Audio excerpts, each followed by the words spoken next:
Mistake हो जा रहा है, ठीक है ना। तो अभी क्या है ना, यहाँ पे नंबर सिस्टम है, एवरी मंथ वो स्कोर देता है। और पिछली बार भी हम लोग का जब कॉन्ट्रैक्ट रिन्यूअल का टाइम आया था, तो ऐसे ही बड़ा बड़ा दो तीन हम लोग इंसिडेंट कर दिए थे। जैसे में एक इलेक्ट्रिकल वाला इंसिडेंट हो गया था, एक परमिट वाला हो गया था, एक पीपीई वाला उसी टाइम में, उसी महीने में, एक ही महीने में दो तीन इंसिडेंट हो गया था, जब पिछली बार जनरेटर लोग का ये हो रहा था, रिन्यू हो रहा था, ठीक है ना। अभी हम लोग का 2-3 महीने के बाद कॉन्ट्रैक्ट रिन्यू होने वाला है, तो पूरा स्कोर देखा जाता है। जो एग्जिस्टिंग कॉन्ट्रैक्टर रहता है ना, जो पहले से यहाँ पे काम करता रहता है, तो उसका पूरा स्कोर देखा जाता है, कैसा है, क्या क्या काम किया है, कहाँ पे इसका सेफ्टी ऑब्जर्वेशन कितना है, नियर मिस कितना किया था, ठीक है ना, वर्कर लोग अनसेफ एक्ट कितना किए हुआ है, कितना बार मोबाइल लेके अंदर गया है, तो ये सब पूरा रिकॉर्ड देखा जाता है। यहाँ पे एवरी मंथ अभी क्या है ना, स्कोरिंग सिस्टम है, पूरे कंपनी का स्कोर मिलता है हर महीने। हम लोग जो डॉक्यूमेंट सबमिट करते हैं ना, उसके ऑडिटिंग के बाद नंबर मिलता है, कितने नंबर पे हम हैं। तो इसके लिए अभी 2-3 दिन पहले ड्रिलिंग वर्क कर रहा था, काम करने के बाद वो जॉब में इंगेज था, ड्रिल का काम कर लिया, उसके बाद मतलब कि वो चश्मा उतार के वहां पर रख के फिर अपना स्क्रू वगैरह से काम करने लगा। लेकिन ये अलाउ नहीं होता, जब तक आप काम में बिजी है वहां पे। ये नॉर्मल पीपीई है जो हमेशा आपको पहन के रखना होता है। चश्मा हो गया, हेलमेट हो गया, हैंड ग्लव्स हो गया और सेफ्टी शूज हो गया, और ड्रेस तो अपना रोज का, ये तो हम छूटेगा नहीं, ठीक है ना। तो ये क्या है ना, नॉर्मल पीपीई है। किसी भी काम में आप इंगेज हो या आप जॉब वाले लोकेशन पे हो, तो ये पीपीई हमको चाहिए।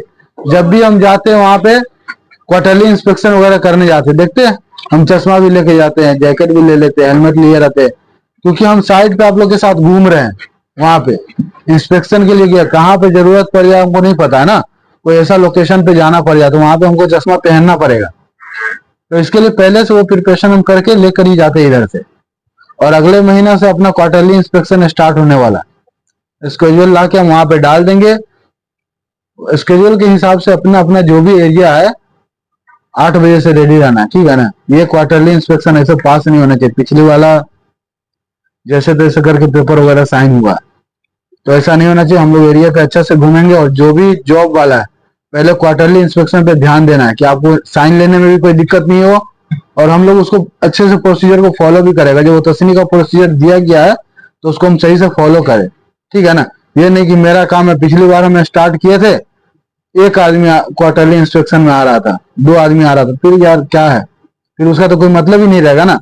5-5 ट्रेड है, 5 जॉब है, एक आदमी आ रहा है, रोज एक आदमी आ रहा है, कभी वो बिजी है तो कभी वो बिजी। काम हमेशा कभी खत्म नहीं होना। काम कल खत्म हो जाएगा तो परसों हम लोग यहाँ पर नहीं रहेंगे, ठीक है ना। काम खत्म हो जाए, हम 4 साल से सराकों में, 4 साल से इसको सेफ्टी चाहिए, भगाता ही नहीं है। कहीं काम खत्म होने वाला चीज नहीं है, उसमें आपको सब कुछ करना पड़ेगा। एसआरओ बनाते हैं ना, काम करने के बाद एसआरओ बनाते हैं, परमिट भी बनाते हैं, लेट लगता है फिर भी हम बनाते हैं, काम डिले होता है, कभी कभी 4 घंटा लग जाता है परमिट साइन करने में, फिर भी हम काम करते हैं ना। उसके बाद भी तो ऐसा ही है, सब कुछ को लेके अच्छे से फॉलो। बाद में आपका पेपर साइन नहीं हुआ रहेगा, कुछ भी होगा तो फिर वो किस पे आएगा, डायरेक्ट क्यों नहीं तुम दिया, सुपरवाइजर भी आप ही से पूछेगा। कोई बता दे जिससे नहीं पूछा हो सुपरवाइजर, उस टाइम में क्यों नहीं साइन करवाया, क्या हुआ तुम्हारे पास, बोलेगा मैं काम में बिजी था, कोई सुनने वाला नहीं रहेगा। तो अपना काम जो आपको रिस्पॉन्सिबिलिटी दिया गया वो करना है, और वहां पे सेफ्टी को बाईपास नहीं कर देना कहीं पे भी। ये कल IMS टूल बॉक्स आया, और परमिट जब भी हम लेते हैं, कोई भी परमिट लेते हैं अगर काम के लिए, तो मान लें कि 4 बजे तक का टाइमिंग है परमिट का, तो 4 बजे के अंदर अंदर में वो काम खत्म होना है। फिर 4 बजे के बाद वो परमिट आपके हाथ में नहीं होना चाहिए। हाथ में अगर है भी तो क्लोज आउट में कम से कम रिसीवर का साइन चाहिए।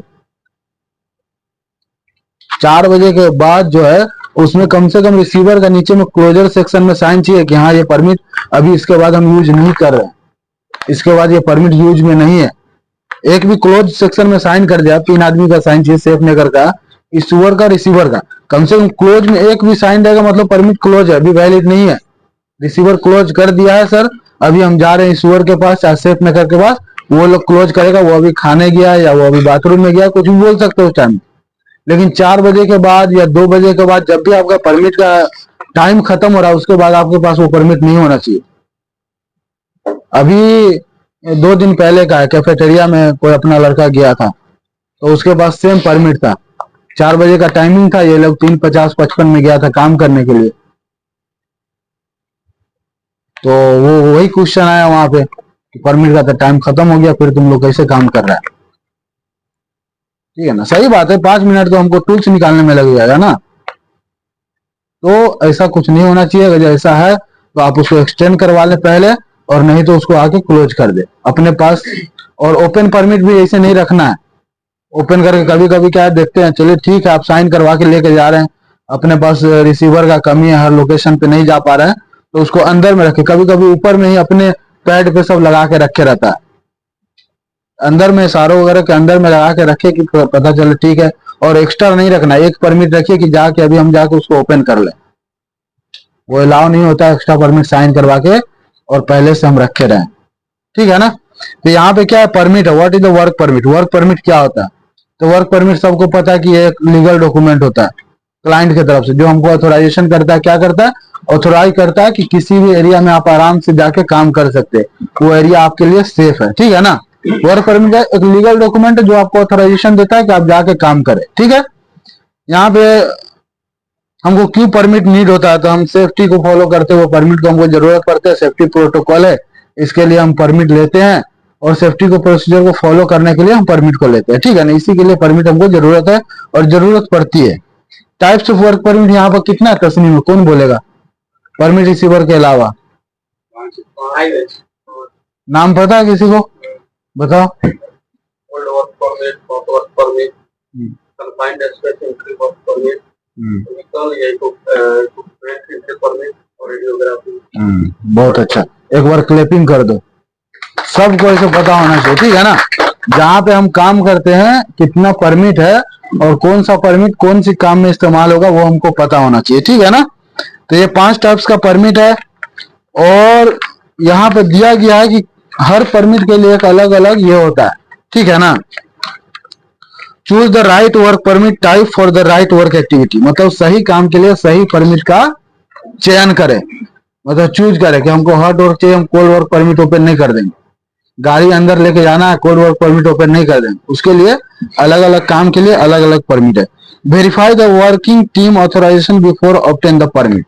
अगर जब हम हॉट वर्क ले रहे हैं तो वहां पे कभी कभी ऑथोराइज पर्सन हमको चाहिए होता है, जैसे में फायर वाच चाहिए होता है, तो परमिट ऑब्टेन करने से पहले हमको चेक करना है कि हमारे पास फायर एक्सटिंग्विशर है कि नहीं, फायर वाच अवेलेबल है कि नहीं, क्योंकि वो प्रोटोकॉल है हॉट वर्क का कि फायर वाच चाहिए। वो हम लोग वेल्डिंग नहीं करते, आग लगने वाला जॉब नहीं है, लेकिन उसमें नॉट अप्लीकेबल का चांस नहीं है।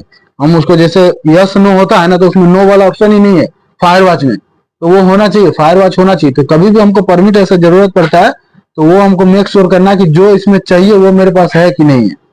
ठीक है ना। Conduct joint site visit inspection, हम क्या परमिट लेने से पहले साइट विजिट करते हैं, देखते हैं क्या सिचुएशन है और काम कैसे करना है वहां पे, वो सब हम पहले देखते हैं। ये तो करते हैं सब आदमी, कोई भी ऐसा काम आता है 3 आदमी हम लोग जाके देखते हैं ये काम कैसे होगा, अपने पास सामान है कि नहीं, वो सब पूरा हम चेक करते हैं। ठीक है ना।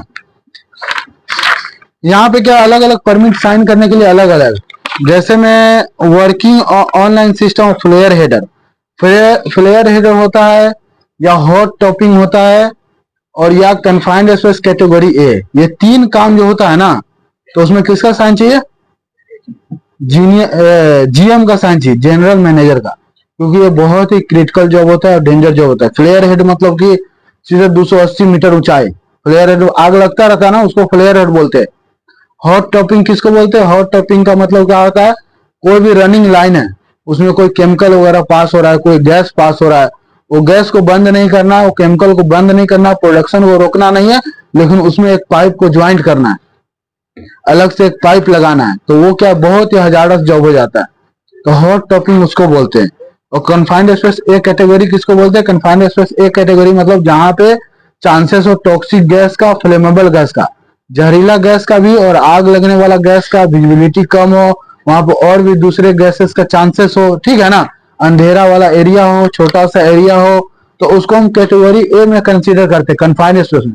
तो ये तीनों बहुत ही डेंजर जॉब होता है साइड पे, तो इसके लिए इसमें जीएम का साइन चाहिए। ठीक है ना। और दूसरा क्या होता है, एक 3 होता है जो, जैसे नॉर्मल कन्फाइंड स्पेस हो गया, हॉट वर्क हो गया, और एक और जॉब वहां पे होता है जैसे रेडियो एक्टिव का, तो इसमें क्या है, एरिया ऑनर का साइन चाहिए, ठीक है ना। तो ये 3 परमिट अलग अलग जो है बांटा गया, ये तीनों। उसके अलावा जो भी हम परमिट ले रहे हैं, जो इशूअर कंसीडर किया गया वो साइन कर देगा तो अप्रूवल हो जाएगा परमिट का, ठीक है ना। तो यहाँ फ्लेयर हेड का जब हम परमिट लेंगे तो कौन सा परमिट हमको चाहिए, फ्लेयर हेड पे हम परमिट अगर ये लेंगे तो आग लगा रहता है उधर, हॉट वर्क परमिट चाहिए, वहां पे आग लगा रहता है, जगह गर्म हो सकता है वहां पे, क्या पता अभी उसको बंद किया, हम लोग जाके परमिट लेके चढ़ गए, ठीक है ना। तो उसके लिए हॉट वर्क परमिट चाहिए। और हेड टैपिंग के परमिट पे कौन साइन करेगा, जीएम का साइन चाहिए, ठीक है ना। बेस्ट ऑफ लक, अच्छे से काम कीजिए, सेफ्टी को फॉलो करते हुए, कंपनी का बदनामी नहीं हो, हम लोग भी अच्छे से हो, अपना कोई दिक्कत परेशानी ना हो, ठीक है ना। Thank you.